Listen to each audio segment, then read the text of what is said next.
नाले सफाई व्यवस्थित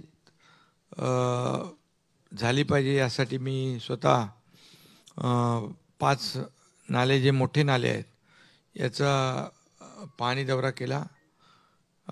सोबत महापालिका आयुक्त गगराणी साहेब आहेत, बांगर आहेत, आपले सुधाकर शिंदे आणि आपले हे पण होते ना, काय अश्विनी जोशी आणि अमित सैनी, हे सर्वजण अधिकारी देखील आणि इतर चीफ इंजिनियर, बोर्ड ऑफिसर, सहाय्यक आयुक्त सगळे लोक आज संपूर्णपणे इतरही ठिकाणी काम करतायत फील्डवर उतरून. आणि जे नाले आपण पाहिले त्या ठिकाणी देखील सर्व मशिनरी जी आहे मोठ्या प्रमाणावर या ठिकाणी लागलेली आपण पाहिलेली आहे. यामध्ये जवळपास गाळ काढण्यासाठी 54,225 इतकी वाहनांचा वापर केलेला आहे, मोठं प्रमाण आहे. आणि जे पाणी साचतं हिंदमातामध्ये, मिलन सबवे, अंधेरी सबवेमध्ये 482 पंप लावलेले आहेत, सर्व ॲक्टिवेट आहेत. आणि कुठंही पाणी भरू नये आणि रहदारीला त्रास होऊ नये, लोकांना त्रास होऊ नये म्हणून या ठिकाणी ही सर्व तयारी केली आहे. त्याचबरोबर जेव्हा भरती असते तेव्हा समुद्र पाणी घेत नाही आणि मग त्यावेळेस देखील आपण मोठ्या प्रमाणावर पाणी रस्त्यावर थांबतं, वस्त्यांमध्ये जातं. त्यासाठी भूमिगत टाक्यांची व्यवस्था केलेली आहे. आणि मला वाटतं मागच्या वेळेस मी त्या टाक्यांची पाहणी केली. सेंट जेवियर मैदान जे आहे तिथे एक भूमिगत साठवणूक टाकी आहे, ते जवळपास आपल्याला त्याचा फायदा झाला आहे. आणखी इतर ठिकाणी आपण भूमिगत टाक्या केलेल्या आहेत आणि त्याचा फायदा एक आहे, पंपाने त्या टाकीमध्ये पाणी सोडलं. किती कोटी लिटर असेल अंदाजे? 6-6.5 कोटी, 7 कोटी लिटरची साठवणूक क्षमता आहे. म्हणजे जेव्हा समुद्रात भरती येते पाणी जाणार कुठे, मग त्यावेळेस देखील हे पाणी 7 कोटी लिटरपर्यंत पाणी त्या टाक्यांमध्ये, साठवणूक टाक्यांमध्ये जमा होतं. आणि यामुळे मोठ्या प्रमाणावर गेल्या वर्षी रिलीफ मिळाला होता आणि त्यामुळे पाणी देखील पाऊस जास्त पडून पाणी साचण्याचे प्रकार कमी झाले होते. त्याचबरोबर हे जे काय आता आपण STP करतोय, आज आपण मिठी रिव्हर पाहिली, यामध्ये JK केमिकल नाला बघितला, ATI नाला बघितला आणि वांद्रे कुर्ला संकुल मिठी नदीचं पात्र पाहिलं, मजास नाला, जोगेश्वरी, दहिसर नदी, यांची एवढी पात्र मोठी आहेत की मोठे मोठे नद्या आहेत या. आणि आता लोक सांगत होते की पूर्वी इकडे लोक आंघोळ करायचे, गणपती विसर्जन करायचे. आज पिक्चरच्या कुठली बैजू बावराचं शूटिंग झालं असं मगाशी कोणतरी सांगितलं तिकडे. म्हणजे त्यावेळची परिस्थिती आणि आता हे सगळं सिवेजचं जे पाणी आहे त्याच्यामध्ये जाऊन हे सगळे नाले झालेले आहेत नदीचे. आणि म्हणून आम्ही निर्णय घेतला आहे की यामध्ये STP जे आता आपण 7 ठिकाणी STP करतोय. आता नॉन ट्रीटेड वॉटर समुद्रात जात होतं, आता जाणार नाही. पूर्ण ट्रीटमेंट झालेलं पाणी समुद्रात जाईल, त्यामुळे समुद्राचं देखील पाणी स्वच्छ राहील. आणि हे जे नाले आहेत हे नाले देखील पूर्ववत करण्याचा आमचा मानस आहे. मग ते चौपाटीसारखं वापर लोक करू शकतील आणि त्याला थोडा वेळ लागेल, परंतु ते युद्ध पातळीवर काम सुरू आहे. आम्ही 5 ठिकाणी शेड्यूलमध्ये होतं, 2 ठिकाणी अचानक नॉन शेड्यूलमध्ये पण आम्ही गेलो. तिथे जे लँडस्लाईड एरिया आहे तिथे तोही पाहिला. आणि लँडस्लाईड एरियाचं काल घेतली ना आपण मीटिंग, परवाच्या दिवशी आम्ही बैठक घेतली. त्यामध्ये जे असे मुंबईतले स्पॉट आयडेंटिफाय केलेले आहेत की त्या ठिकाणी लँडस्लाईड होऊन लोकांची जीवितहानी, मालमत्तेची हानी होऊ शकते. आणि म्हणून आजच मी MMRDचे मुखर्जी यांच्याशी चर्चा केलेली आहे की अशा प्रकारचे जे लँडस्लाईड प्रोन एरिया आहेत तिथे लँडस्लाईड होऊ शकतं, हे आयडेंटिफाईड स्पॉट आहेत. तिथल्या लोकांना आपण पावसाळ्यात का होईना तातडीने त्यांना तिथून हलवायचं आणि MMRDची जी घरं आहेत त्याच्यामध्ये पर्यायी व्यवस्था करायची आणि तिथे जी लँडस्लाईड एरिया आहे तिथे आपल्याला सेफ्टी नेट लावून टाकायचं. मी पत्रकार परिषदेत अगोदर मुंबई महापालिकेच्या ऑफिसच्या व्हिजिटमध्ये सांगितलं होतं. त्याचं देखील काम आपण संबंधित यंत्रणांना सांगितलेलं आहे. त्यामुळे हे सगळे जे काही लँडस्लाईड एरिया आहेत हे प्रोटेक्ट होतील आणि ते दगड असतील, बोल्डर असतील, जो काही तिथला भाग असेल तो कोसळणार नाही, तो प्रोटेक्ट होईल त्या सेफ्टी नेटमुळे. तो एक विषय झाला. आणि जे लोक आहेत, लोक म्हणतात की आम्हाला येतात, नोटिसा देतात आणि म्हणतात तुम्ही खाली करा. आम्ही जायचं कुठं? मग त्यांची देखील आम्ही व्यवस्था यावर्षी केली आहे. MMRDAच्या घरांमध्ये त्यांना आम्ही निवारा देण्याचा निर्णय घेतलेला आहे. त्यामुळे लोकांना वाऱ्यावर आम्ही सोडणार नाही ज्या ठिकाणी. पण लोकांनी देखील सहकार्य करण्याची आवश्यकता आहे, कारण शेवटी जीवापेक्षा काही दुसरं महत्त्वाचं नाही. त्यामुळे असे जे भाग आहेत की जिथे धोका आहे तिथल्या लोकांनी सहकार्य करावं आणि त्यांना शाळेवेळेत आम्ही ठेवणार नाही, शेडमध्ये नाही ठेवणार, तर डायरेक्ट पक्क्या घरामध्ये त्यांना ठेवणार आणि तिथे सेफ्टी नेटने पूर्ण प्रोटेक्ट आपण ते सगळं करू. त्याचबरोबर जे नाल्याचे भाग आहेत, नाला रुंदीकरण असेल, रस्ता रुंदीकरण असेल, जिथे आपल्याला नाल्याचा भाग अरुंद झालेला आहे आणि त्यामुळे नाल्याचं जे पाणी आहे, पुढचं जे तोंड आहे ते अरुंद झाल्यामुळे म्हणजे पूर्ण बॅकसाईडला पाणी जे आहे ते तुंबून लोकांच्या घरामध्ये जाऊ शकतं. अशा ठिकाणी देखील जे अतिक्रमण आहेत ती देखील अतिक्रमणधारकांनी सहकार्य करावं. त्यांना कॉम्पन्सेट केलं जाईल, पैसे दिले जातील किंवा त्यांना पर्यायी व्यवस्था दिली जाईल. त्या ठिकाणी देखील पॉझिटिव्ह सकारात्मक भूमिका त्यांनी घेतली पाहिजे. कारण शेवटी नाले जर अरुंद झाले तर तिथल्याच भागातल्या लोकांना त्रास होणार आहे, तिथल्याच भागातल्या लोकांच्या मालमत्तेचं नुकसान होणार आहे, तिथल्याच भागातल्या लोकांचं जीविताचं नुकसान होणार आहे. त्यामुळे महापालिकेला सहकार्य केलं पाहिजे आणि त्यांना कुणालाही वाऱ्यावर सोडणार नाही. त्यांनाही देखील आपण त्यांचा जो काही पर्यायी व्यवस्था असेल, जे काही त्यांना आर्थिक कॉम्पन्सेशन द्यायचं तेही देखील देण्याची तयारी महापालिकेची आहे. त्यामुळे हे सगळं जे आपण करतो आहे, या नाले सफाई जर व्यवस्थित झाली तर मोठ्या प्रमाणावर पाणी साचण्याचे प्रकार कमी होतील. आणि मी स्वतः पाहिलं आणि मी आयुक्तांना सांगितलेलं आहे की तुम्ही किती गाळ काढला, चिखल काढला, यापेक्षा हार्ड बेस लागेपर्यंत यांचं ठरलेलं काही असते गोष्टी. आतापर्यंतच्या अगोदरच्या सिस्टीममध्ये एवढा गाळ काढला की मग 100% गाळ काढला असं एक त्यांचं मूल्यमापन होत असतं. परंतु मी सांगितलं गेल्या वर्षापासून की हार्ड बेस लागेपर्यंत तुम्ही गाळ काढण्याची आवश्यकता आहे. मग तो गाळ 10 मेट्रिक टन जास्ती असू शकतो.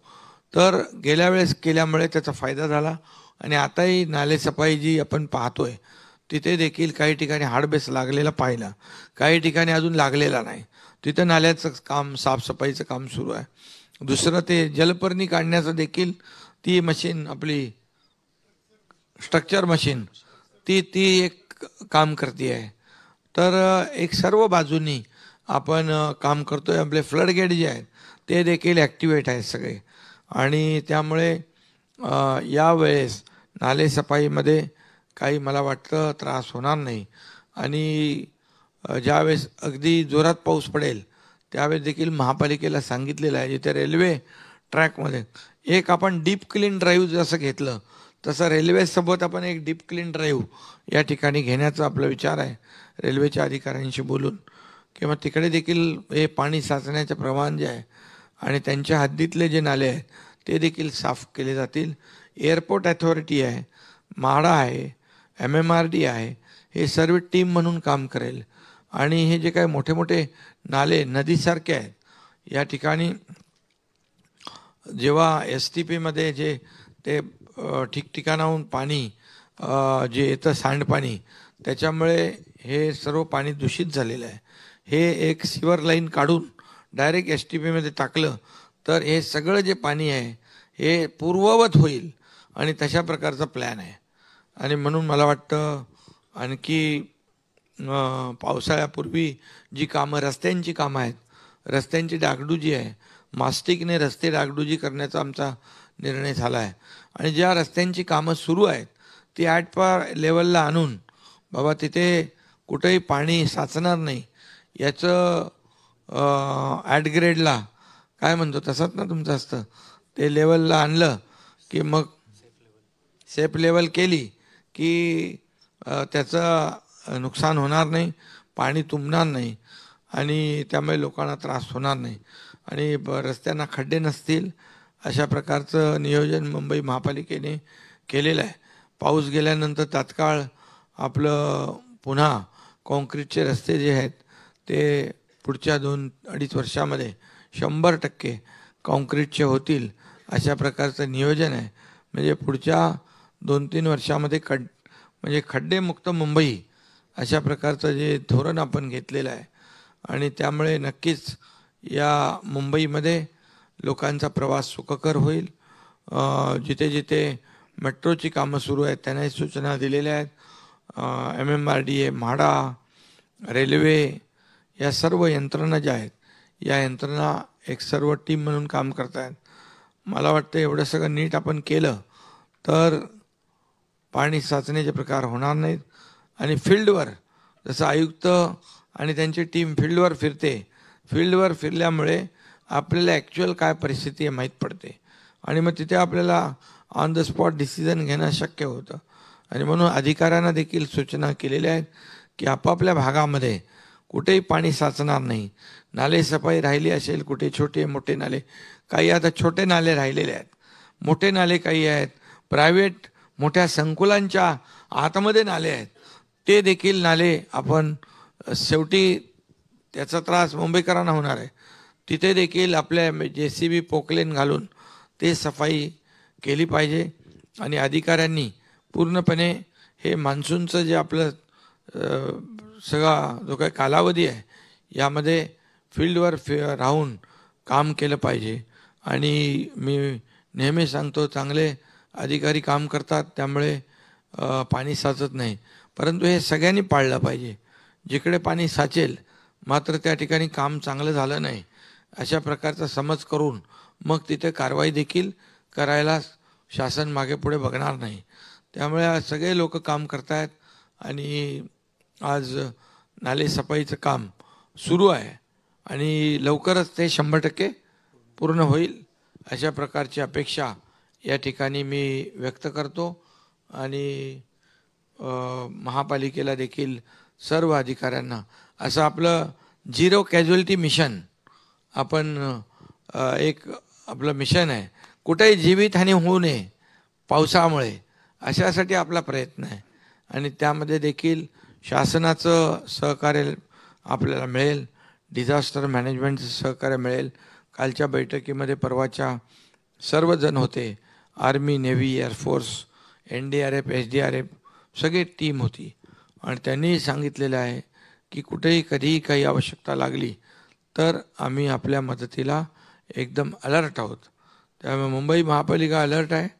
त्याचबरोबर रेल्वेचे जेव्हा ट्रॅकमध्ये पाणी भरून रेल्वे बंद होते त्यावेळेस मग आपल्या बेस्टला सांगून तिथे सर्व गाड्यांची व्यवस्था करून त्यांच्या चहा पाण्याची व्यवस्था करून तिथे त्यांना ताबडतोब आपापल्या घरी ठिकाणावर सोडण्याचा निर्णय देखील आपण मागच्या वर्षी घेतला. त्याचा देखील फायदा लोकांना झालेला आहे आणि म्हणून कुठेही नागरिकांची मुंबईकरांची गैरसोय होऊ नये यासाठी आपला हा सगळा प्रयत्न आहे.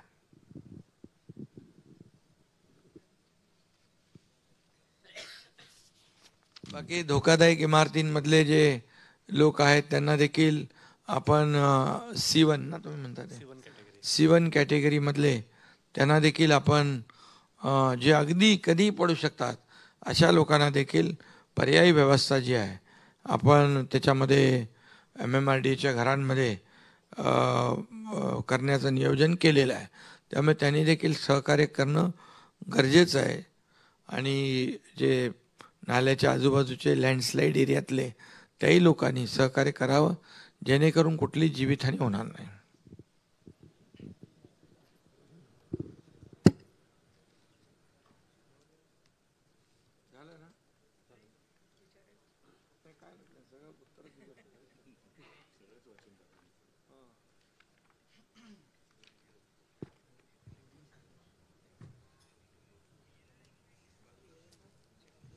आणि दुसरं, आपण एक नंबर हेल्पलाईनचा दिला आहे, तो थोडा आपल्याला जरा जाहिरात त्याची केली पाहिजे की एखाद्या ठिकाणी नालासफाई झाल्या नाही किंवा कुठे डेब्रिज आहे, माती आहे, ढिगार आहे, तर ताबडतोब त्याचे फोटो अपलोड करायचे आणि महापालिकेने मग त्याच्यावर कारवाई करायची.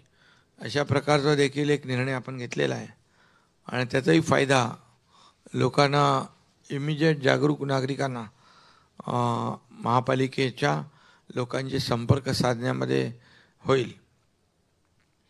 बाकी धोकादायक इमारतींचा विषय, रखडलेले प्रकल्प, ते आपण नंतर त्याचं करूच, की जे प्रकल्प रखडलेत ते देखील आपण टेक ओव्हर करून मग आपल्या एजन्सी ज्या आहेत, मग म्हाडा आहे, MMRD आहे, सिडको आहे, आता फक्त म्हाडा करते, पण MHADA, MMRD, CIDCO, MIDC, MSRDC, even BMC पण करू शकते. आपले जे रिडेव्हलपमेंटचे प्रोजेक्ट आहेत हे रखडलेत, डेव्हलपरवर गेलेत आणि जे भाडेकरू रस्त्यावर आहेत, कुठे गेलेत माहीत नाही. आणि म्हणून हे सर्व जे आहेत ना प्रकल्प, हे सरकार, शासन टेक ओव्हर करून त्यांना पुनर्विकास त्याचा करेल, धोकादायक इमारतींचा पुनर्विकास करेन. काही डेव्हलपर लोक ट्रेडिंग करतात, काही लोक मग नंतर एकाला देऊन दुसऱ्याला विकून तिसऱ्याला विकून ते तसेच पडून राहतात प्रकल्प. त्याचाही विचार आपण सरकार करत आहे, जेणेकरून खूप मोठ्या प्रमाणावर आपल्याला भविष्यामध्ये हे सर्व पुनर्वसन आणि पुनर्विकास त्यांचा होईल. मुंबईकर मुंबईच्या बाहेर गेलेला आहे, तो पुन्हा मुंबईमध्ये आणण्यामध्ये आम्हाला यश मिळेल, कारण आम्ही आता गिरणी कामगारांना घरं देण्याची सुरुवात देखील केलेली आहे. धन्यवाद.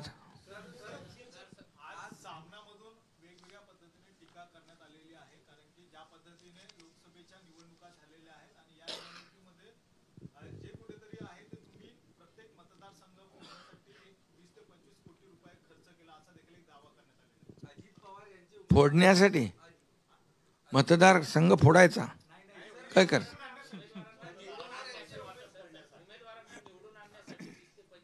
अरे एवढे दिवस का लावले आरोप करायला? आता 20 तारखेला इलेक्शन झालं ना, पण 20 तारीख झाली, आत्ता जाग आली का काय?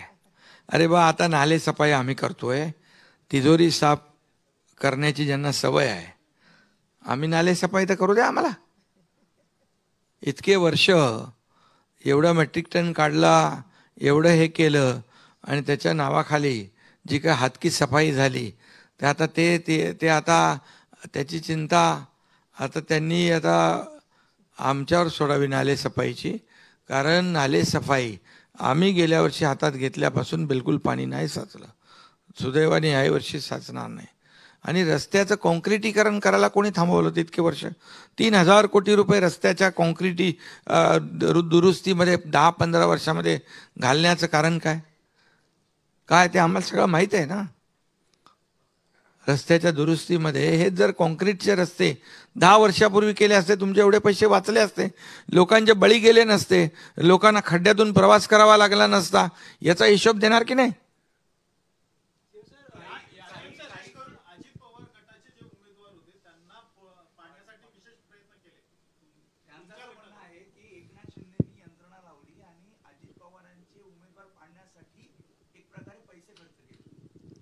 हा जावई शोध कोणी लावला?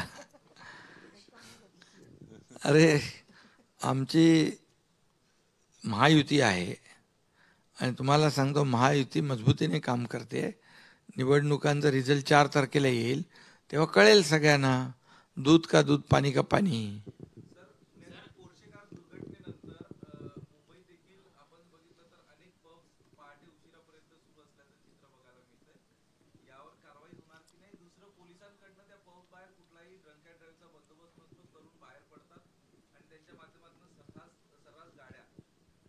पोलिसांना सूचना दिलेल्या आहेत, त्यापैकी काही बारवर कारवाई देखील पोलिसांनी सुरू केलेली आहे.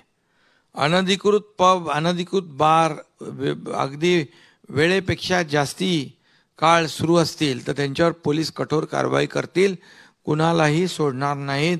कायद्यासमोर सगळे समान आहेत, तो श्रीमंत असू दे, गरीब असू दे. आणि पुण्याचं आपण म्हणालात, मी स्वतः पोलीस आयुक्तांशी बोललोय, कुठल्याही परिस्थितीमध्ये जे जे कोणी दोषी असतील एकालाही सोडायचं नाही. कारण जे 2 मुलांचा मृत्यू झाला आहे ते पण कोणाच्या तरी आईवडिलांचे मुलगा आणि मुलगी आहे ना. त्यामुळे असं कोणाला लायसन दिलेलं नाही मुलांना मारण्याचं, ॲक्सिडेंट करायचं. त्यामुळे जिथं कोणी दोषी असेल त्याला बिलकुल सोडणार नाही, त्या कठोर कारवाई होईल.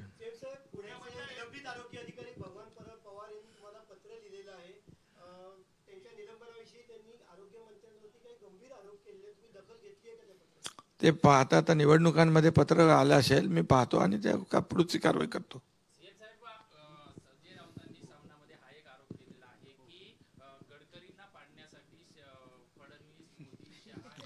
अरे बाबा, तुम्ही ते बोला ना, आमच्या ताई बोलतील त्याच्यावर. ठीक. अरे आता नाले सफाईवरून विधान परिषदला कुठे गेले? अरे बाबा, सगळा फॉर्म्युला होईल जसा लोकसभेचा झाला तसं होईल ना फॉर्म्युला. तुम्हाला कळवू आम्ही, बिलकुल कळवू. धन्यवाद.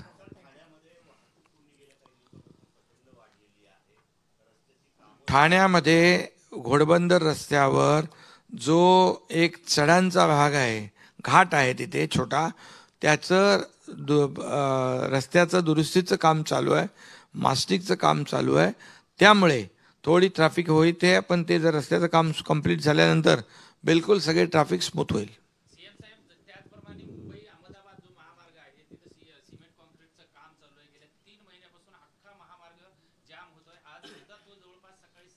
कुठं कुठं? ओके, मी बघून घेतो. मी तातडीने संबंधित अधिकाऱ्यांना सूचना देतो, पाहणी करून कारवाई करतो. धन्यवाद. नाले सफाईवर केलंय? अच्छा, सावकार कोण आहे ते त्यांनाच माहित असेल.